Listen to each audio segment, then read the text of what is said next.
Well, thank you for coming on my show. I appreciate you so much. Thank you for having me. I really You're very, appreciate that. you're very welcome. There's a lot to go with about you.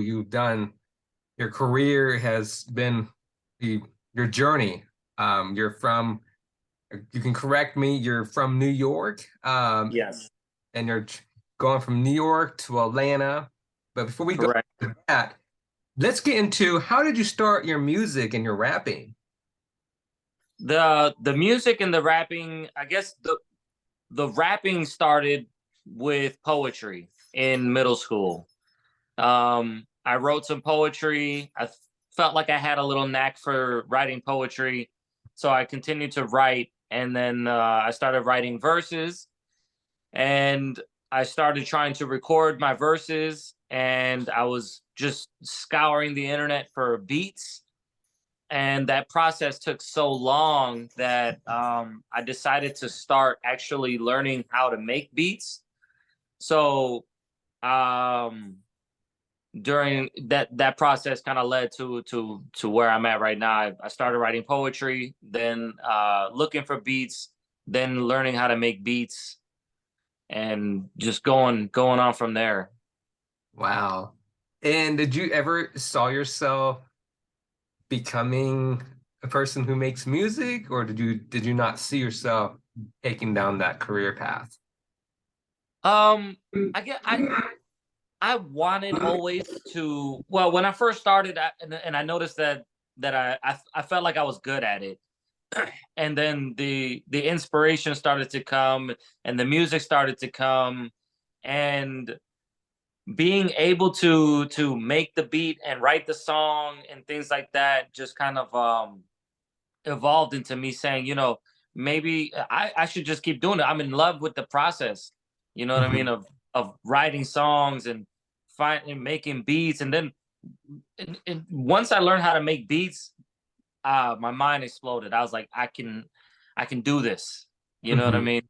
And so starting to do that, I just said, yeah, I don't really care how long it takes. I just want to be able to write the song and make the beat and make music because I've always loved music. And when I found hip hop, um, it was that's something that spoke to me because growing up, I was raised on like Spanish music, salsa.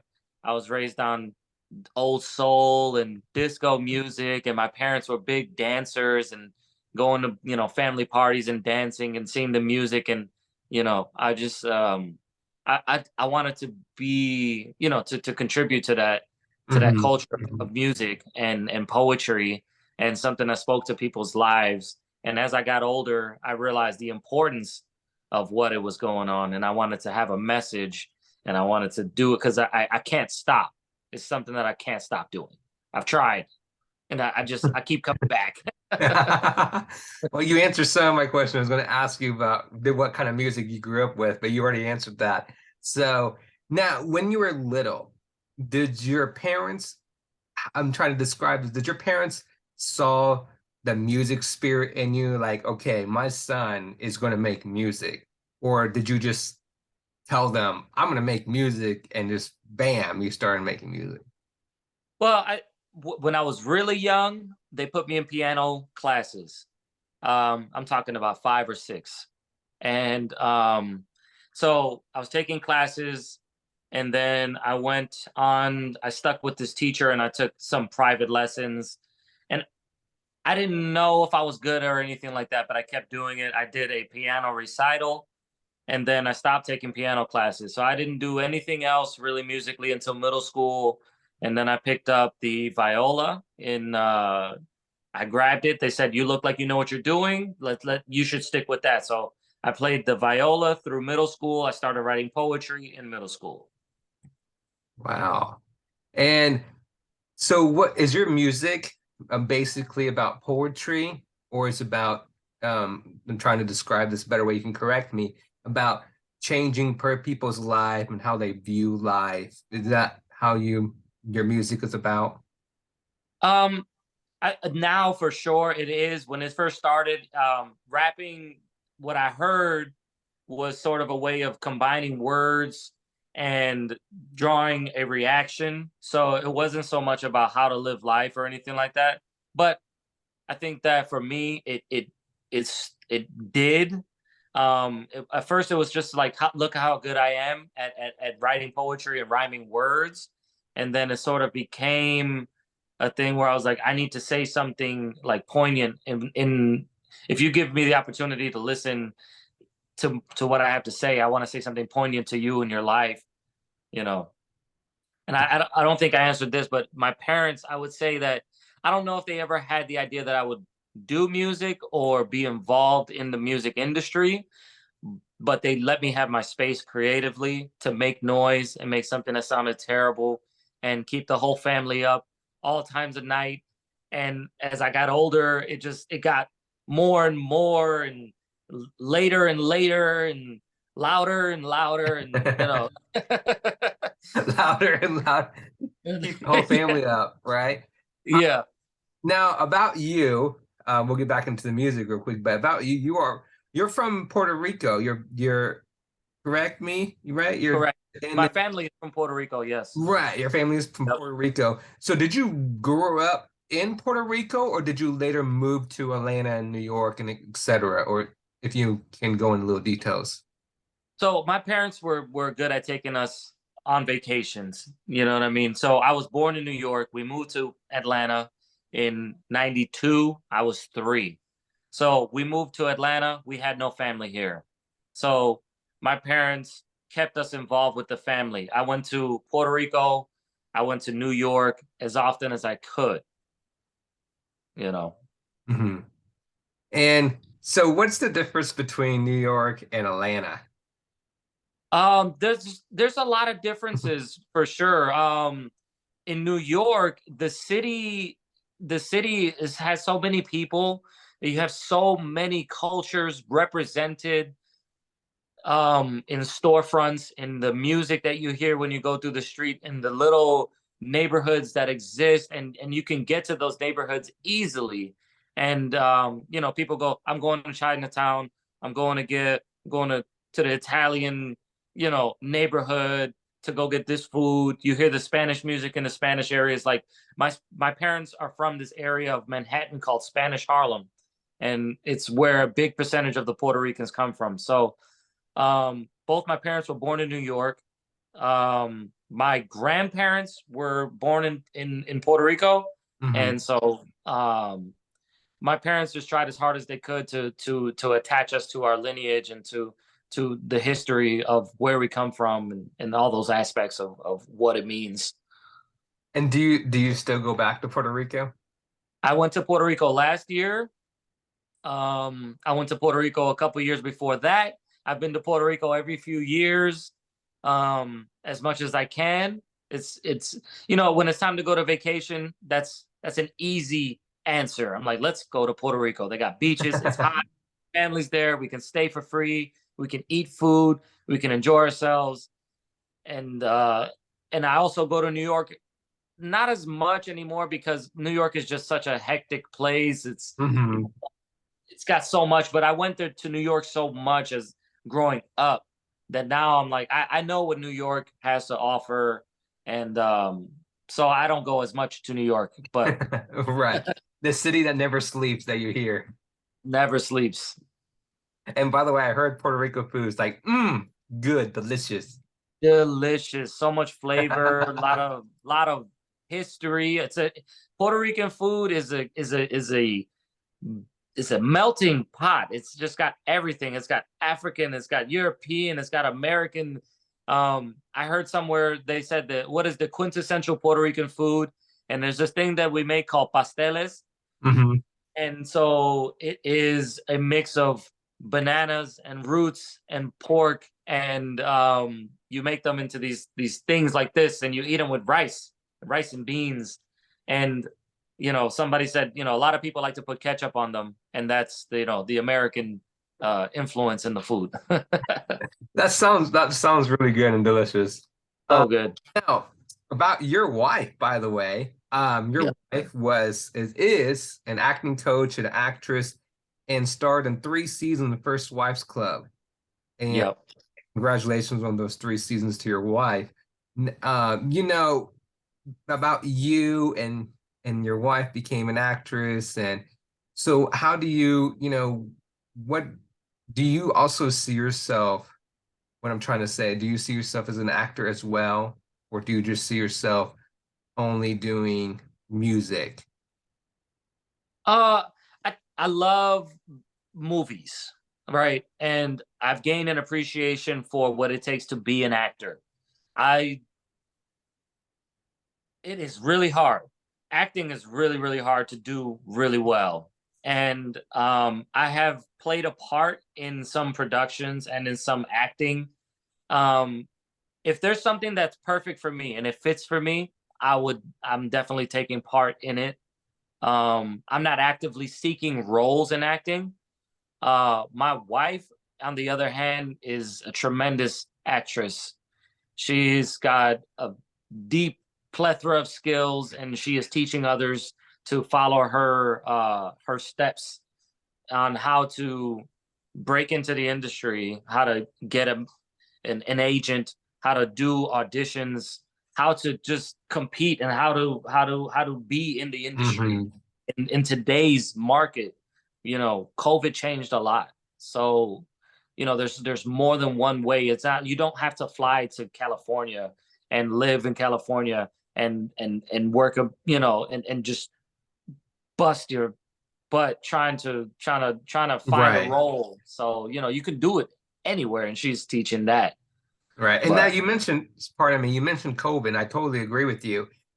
How was what your wife noticed since she's an acting coach, and for you especially, for both of you?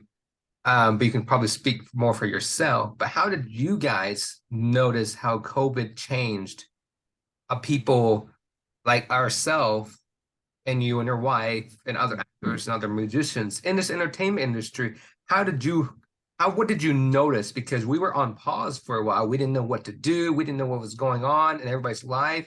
We were in our house, play video games or bench watch. But what was your advice for other people, and what was your advice for yourself and other people out there that was trying to follow your footsteps as well?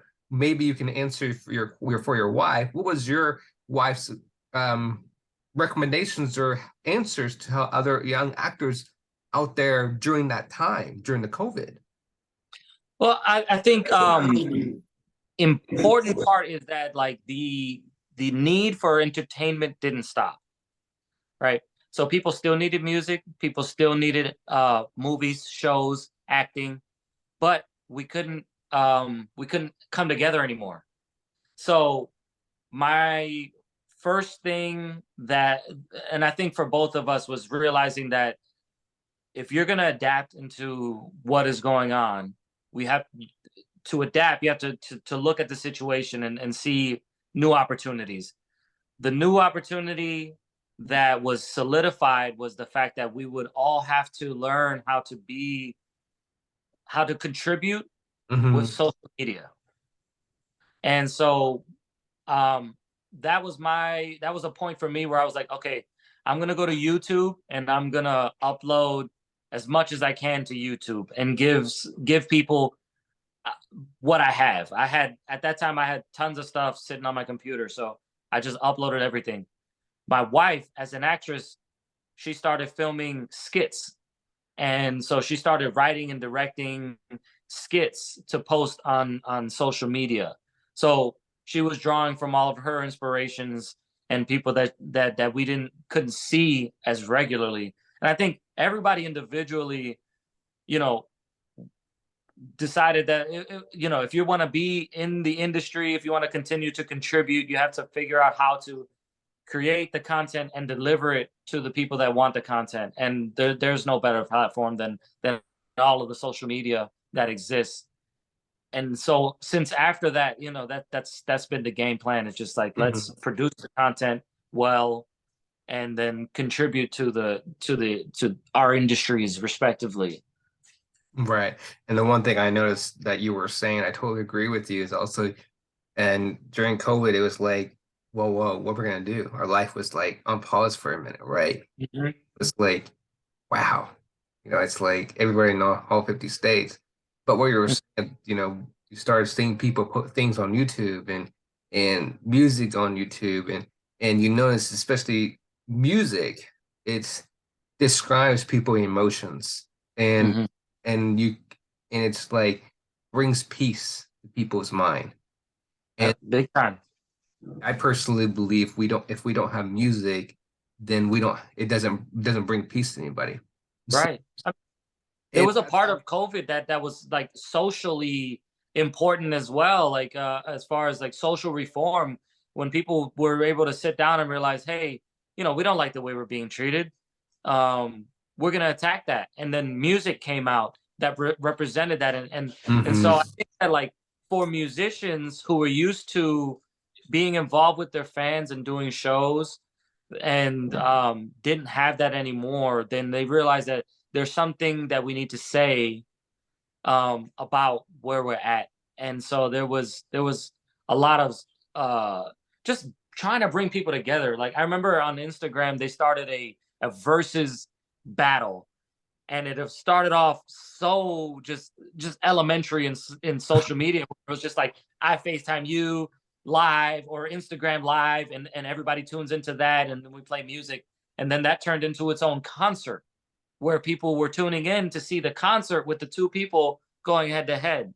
You know, everyone, a lot of people started writing their scripts, filming it with whatever they had with their phones. They started to, call people like, "Hey, I got this project." So there was so much independent content that came out of the COVID era and the quarantine era. It was just so limited what we could do, and people got so creative, and that is super inspiring. It is. It's amazing. Yeah, people make small videos on YouTube, small music video, and they do it by Zoom, and then they record themselves, and then they put it on YouTube. It's It even made its way into movies where now if you watch current movies, the clips will change onto the phone, and it'll show text messages, and it'll show FaceTime, and parts of movies are Zoom and things like that, right. just infiltrated into like the what it was before, which Hmm. it's just something different. It didn't really contain that part. Right. And of course, like COVID has changed the world and then now we're getting back to normal. And by the way, you are based out of Atlanta. Atlanta is growing big. It's always You you have the Tyler Perry studio, you have a lot of entertainment industry there. And so my question for you is that we're maybe I was going to ask you where do you see yourself 5 years, but I'll just jump to the different conclusions. Do you see yourself potentially? I know you said you used to go from Atlanta to New York, but do you see yourself potentially maybe seeing yourself going to like Atlanta to LA or Phoenix or doing some music there? What do you where do you see yourself? Now that we're open, the world is back open and we're open to travel, I will be anywhere. I will be anywhere. I think for me, my family home base will always be Atlanta area. But you know, when was it? I went to New York the last time in 2019, just right before COVID. I haven't been back since, but my family from New York came down to Atlanta. Um, but also I think that you don't necessarily have to travel to those places to create opportunities. You know what I mean? And it changes our perspective to say, instead of contributing to a project that's already going on, why don't we just create our own project from right here and include our neighbors and the people that live next to us? You know what I mean? Um, it's been very interesting with my wife being a coach and doing that on social media. When we're looking at like the participants of her Hmm.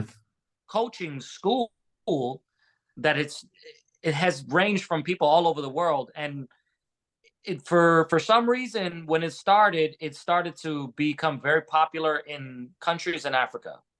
And when we started looking at that, we're like, man, there's a lot of people out here that want to contribute, they want to be a part of it, but they don't have the means. Like we're over here freely on our phones because we pay our phone bill.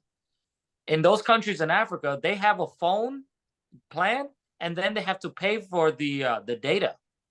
Right. So if you want to FaceTime with them, they don't have the opportunity to FaceTime like we do, you know. But they want to be involved. They see what's going on. They're like, "Hey, where's Hollywood? Well, how do I get there?" You know what I mean? And it's just so interesting connecting the world through like that. Yeah, and it's true because you're changing people's you're bring powerful message for them that you can be Right. anything that you want. You have a dream, And a passion. exactly. And they were asking, "Where's Hollywood?" And we're like, "We're in Atlanta, and like Atlanta's good. Like Atlanta has a market. Like you don't have to go to Hollywood." You Right. know? Yeah. Even though Hollywood's amazing and it's beautiful. Right, right, right. So, what does hustling mean to you? Your marriage, your music, and then, you know, your personal life.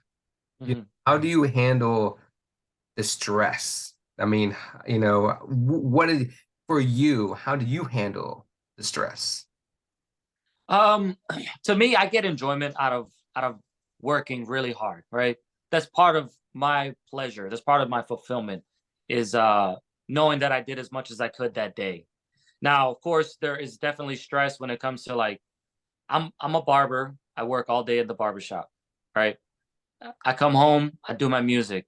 I'm trying to foster and cultivate a good relationship with my wife. We've been together almost 10 years now. I'm also trying to be a family person and be involved with my parents and my nephews, my brothers and my cousins and things like that. And you know, to me, like at first the obstacles of not being able to do things was very stressful. And I think it's turned into some more of like uh being very decisive and being very like I'm very choosy with where I spend my time, but I want to spend my time doing stuff that's productive and helpful, and I get fulfillment out of that. And then if whenever there's downtime, I make sure that I'm spending it with people that I love. I make sure that I spend it doing things that Hmm. inspire me. I read, I watch movies, I listen to music, I watch YouTube videos, I work out. I, you know, I just try to stay as well rounded as I could. Right. And I was going to ask you about your other job, but you're a barber, and you already answered the question. Yeah. When did you start your career being a barber? Um, I would say first time I cut my own hair, which was probably the start of my barbering career, was in high school around 10th grade. Um, I wasn't getting haircuts that I liked. I didn't feel like anyone understood my hair. And my cousin went to cosmetology school. She learned how to do hair. And then she was living with us and she left the clippers. And when I came home one day, I cut my own hair and I was like, that's it. I'm not going back to a barber shop. And the better I got, people started asking me, where do you get your hair cut? And I said, I do it. And then they're like, can you cut my hair? So I'm like, sure. I started traveling to the friends and people that I knew and I cut their hair. And then when I graduated high school, I went to college and I think I had picked like an accounting major or something because I felt like um, I always wanted to be an entrepreneur and college didn't last very long. So I dove right into barbering, and I said, let me just stick with barbering and make an income, and then I can buy like that lots of nice Mhm. music equipment. That's amazing story. No, that is amazing story background. It really is. No, if I ever saw you in the street or in the barber shop, Mm. never knew you were a singer. Most people don't. A lot of Yeah, people, and especially now, they're like, "What? You do music?" right. So if you mind me asking, I have to ask, when you cut people's hair, do you Mhm. sing? You know, I will, but a lot of people ask me to, and so I purposefully say no. But I do. I'm a performance guy. I dance, I sing. We have music playing. I love karaoke, and I'll rap too for my clients. You know what I mean? I don't like it as like a gimmick thing, like oh, you rap Mhm. style.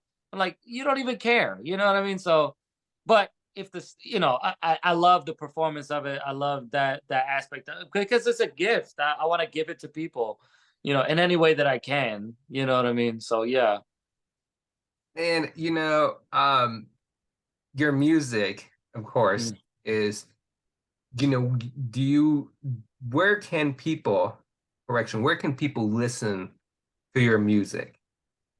If you want to go to YouTube, Instagram, well, the Apple Music, Spotify, any streaming service, we're all over that. So look up Just Fresh, and that's one word, JUSTFRESH, and you'll find the catalog. I have a good amount of music out there. I'm working on some more. I released my single "Hustle to the First," and that is out there streaming. And then shortly after that, the EP came out, Hmm. and I want something to give to the people so they can hear my voice again, because I've been kind of just releasing instrumentals and beats and stuff like that. So Amazing. just look up Just Fresh.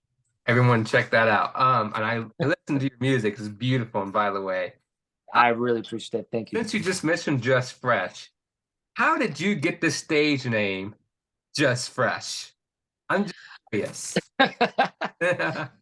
I guess it wasn't like meant to. It wasn't said like it was, but a friend of mine, we were just talking, and we were writing rhymes and stuff like that. And in one part of the conversation, we were talking about clothes, and at the time, like Kanye West was coming out, and he was huge, and he was wearing collared shirts, and style was changing. You know what I mean? I graduated high school in 2007, and so my friend was from Chicago and had a huge love for Kanye West.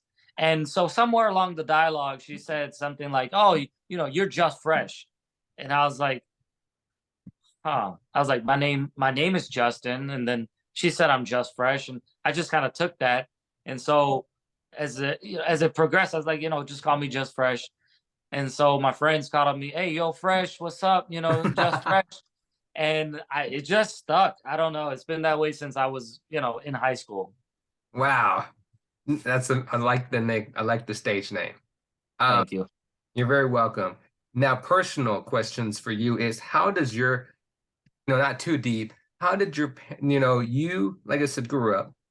How does your parents feel now that you're making music and I know a lot of people, some parents, and don't they don't agree with their kids doing music or being in entertainment industry. Some parents are very supportive. How did your parents feel when they heard your music on radio and Apple TV and Spotify and etc.? I think now it's a little bit, of course, up until a certain point, it's just loud noises. You know, if you had a kid that was learning to play the drums or something, it would be loud and obnoxious for a long time. So once it gets good, my mom's like, "Wow, that actually sounds pretty good." You know what I mean? Um, my mom and my dad, like they're kind of more like, "Hey, you need to be like even even keel when it comes to this stuff, because when you're asking for opinions and stuff like that, you get negative and positive opinions, and they're trying to protect me mentally as parents would. You know what I mean? Mhm. So my mom's like, "It's good, but don't let it get to your head." You know what I mean? So I always kind of like take it. I'm like, I'm just doing I'm giving you my gift. You know what I mean? And so I I think that they really appreciate it. They appreciate the work that's going towards it. And as I get older, I just want to be an inspiration for the younger people, like my nephews and people that don't see anyone doing what they want, or see people doing what they admire other people doing. And I think that the purpose behind it is should be more powerful, right? Because if you're an actress or a rapper or musician or something like that, like the business of entertainment kind of has a life of its own, and then you as a creative have your own intentions, and sometimes you get caught up within the intentions of the business, trying to be a part of it, and sometimes you'll do something that you know it may not be something you want everyone in your family to see, like your grandmother, right? Like you don't Right. but the more I try to just do stuff that I'm like, I want y'all to be proud of it. I want y'all to like share it with your friends and stuff like that, and just be proud of what I'm doing. That they're proud of my decision making, as far as like holding integrity. in my creative process and what I put out to the world. So You know, and that brings up a good point.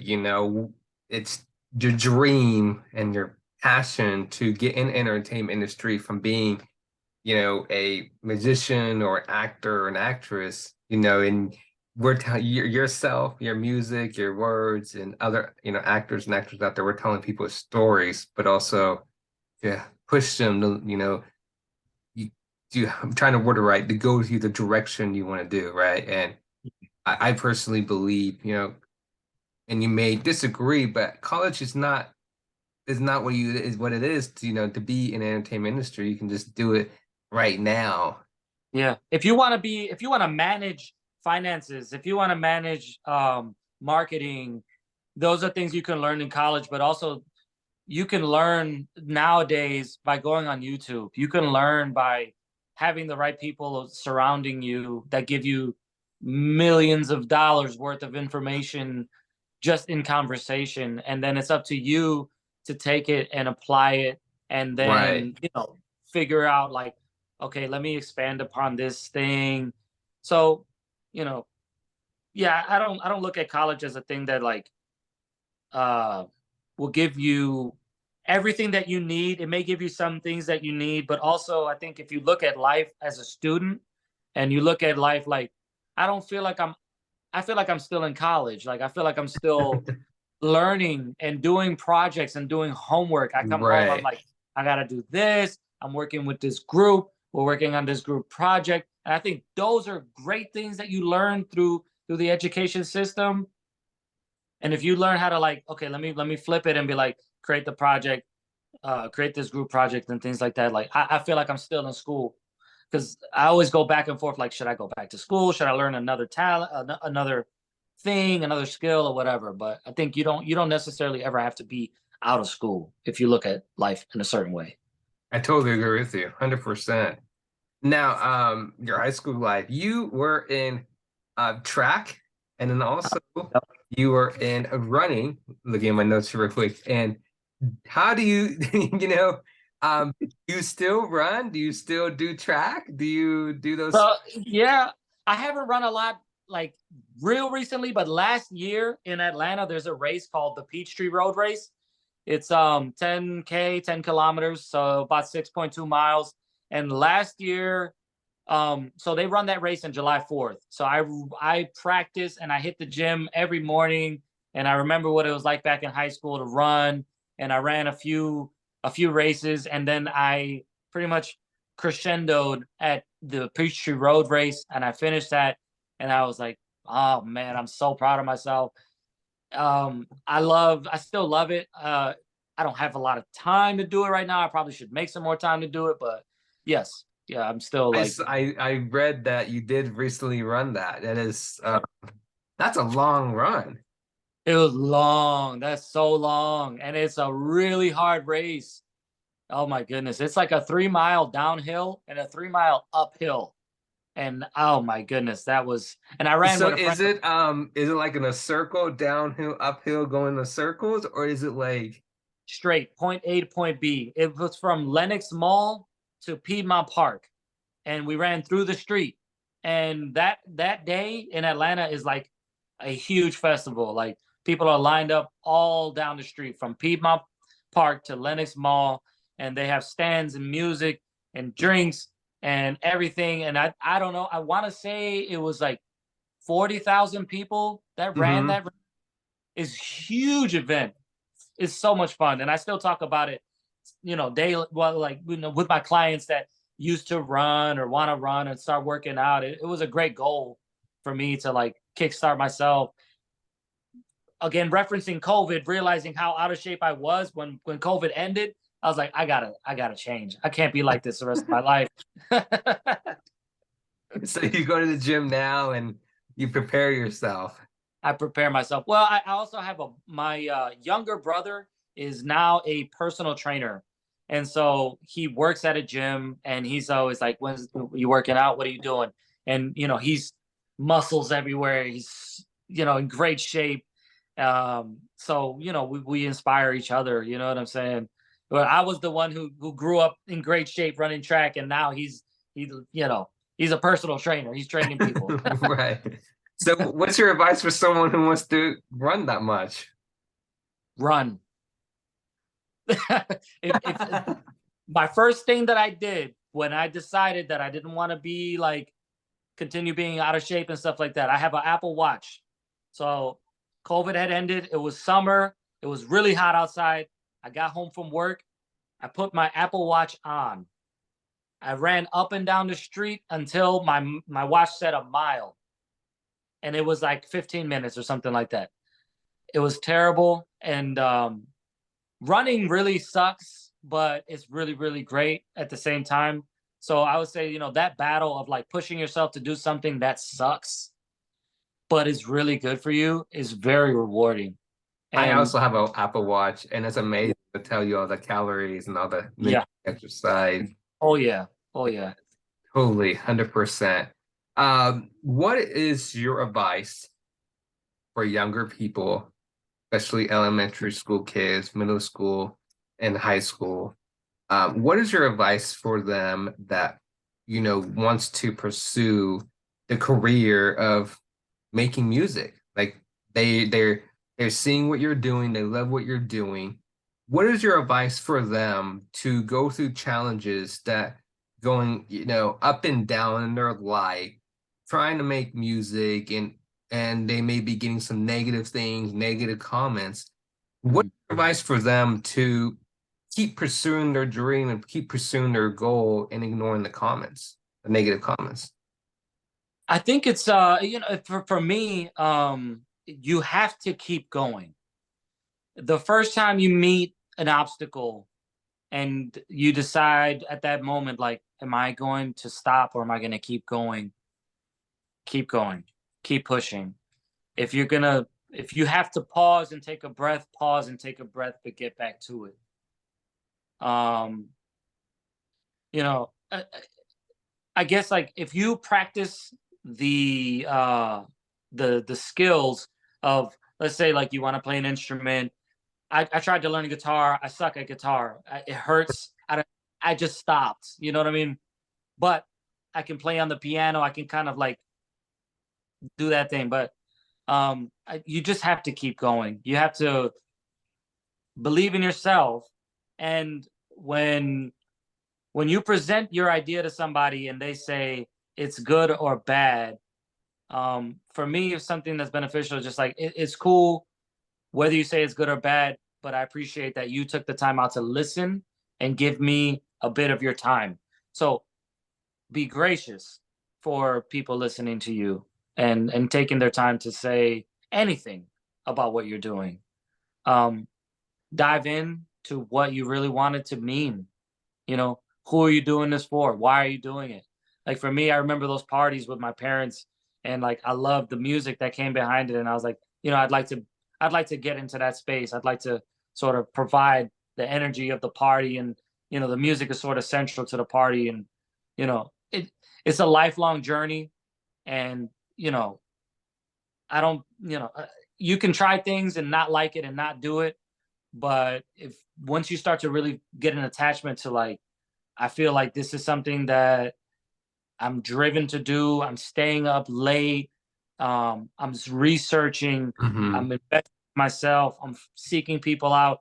Just go into it. And then once you figure that part out, then you can ignore whether or not some person thinks it's good or bad. You know what I mean? Because you know why you're doing it. You know it's going to get better if you keep practicing. That's so true. That's a powerful message. I appreciate it. And that is a lot of people need to hear that. There's a lot of people who wants to follow their. We all doubt ourselves. You can doubt yourself in the middle of the day and in the middle of doing a great job. You're doing a great job. And all of a sudden you think it sucks, Right. and then you got to fight through yourself, and you got to fight through everything else. And that builds strength, and it builds character, and it adds to your story.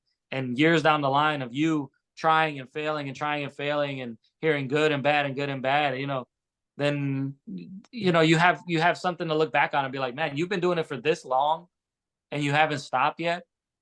Why? You believe in yourself, Right.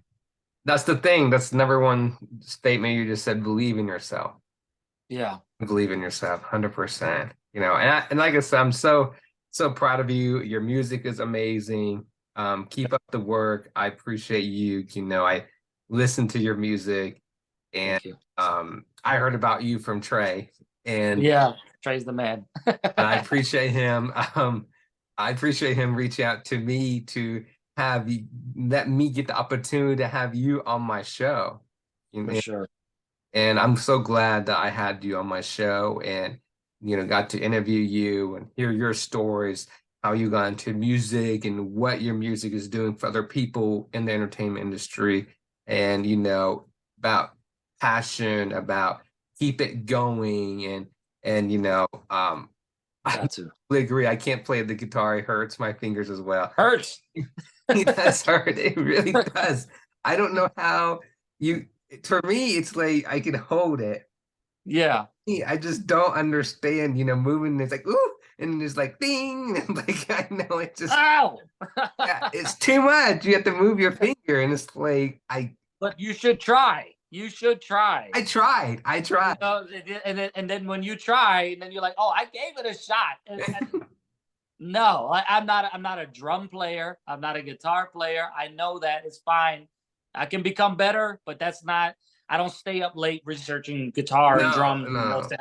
That's not something. So For I'm like, me, when I watch people play the drum or the guitar, or it's like, doesn't your hand hurt? yeah, And they look at me like I'm crazy. They're like, no, it doesn't hurt. And I'm like, okay, yeah. sorry How?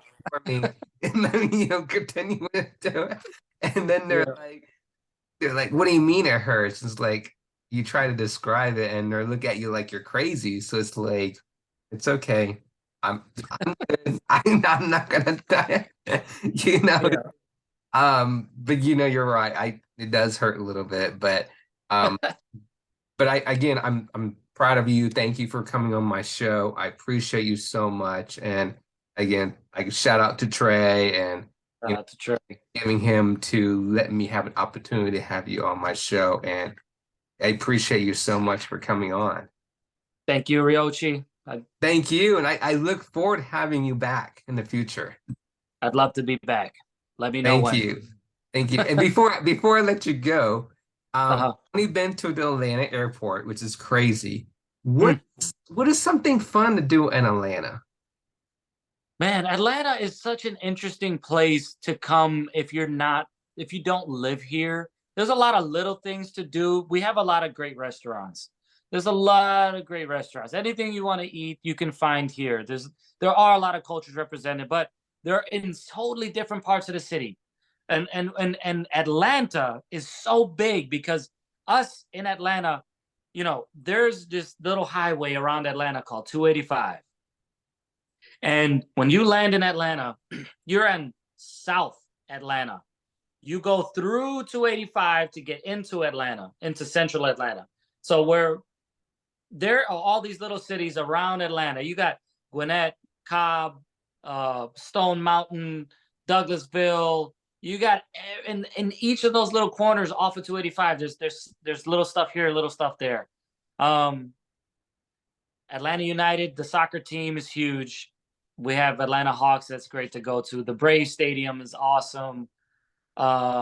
Lots of concerts. There's a lot of concerts. Music Midtown's coming up, I think, in September, and the representation of cultures, I think, is becoming bigger and more spread out through the city. So I know there's like a Puerto Rican festival going on where the Braves play. It's called the Battery, and that's at the end of July. And so there's lots of things, but it's always been kind of funny to like entertain people when they come here, especially like my family from New York. There's unlimited options for things to do. You can go anywhere. There's public spaces. There's, you know, museums and all that kind of stuff. We don't have a whole lot of that, but we have, and it's growing, like the Beltline and Ponce City Market, like inside of the Fulton County, Atlanta, inside the 285. There's stuff, but you got to kind of get out and be a pedestrian. Right. I only been to Atlanta airport. I need to go to Atlanta. I need to. Atlanta airport's hectic too. I like hectic. Yeah.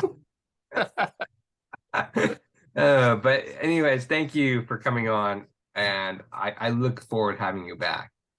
Thank you very much. I appreciate it. Thank you for your time. Thank you. Thank you for your time as well. Yeah, no problem. You have a good night, sir. And again, I You too. best of luck in music, and I'll chat with you soon. Thank you. See you. Have a good night. You too. Bye bye.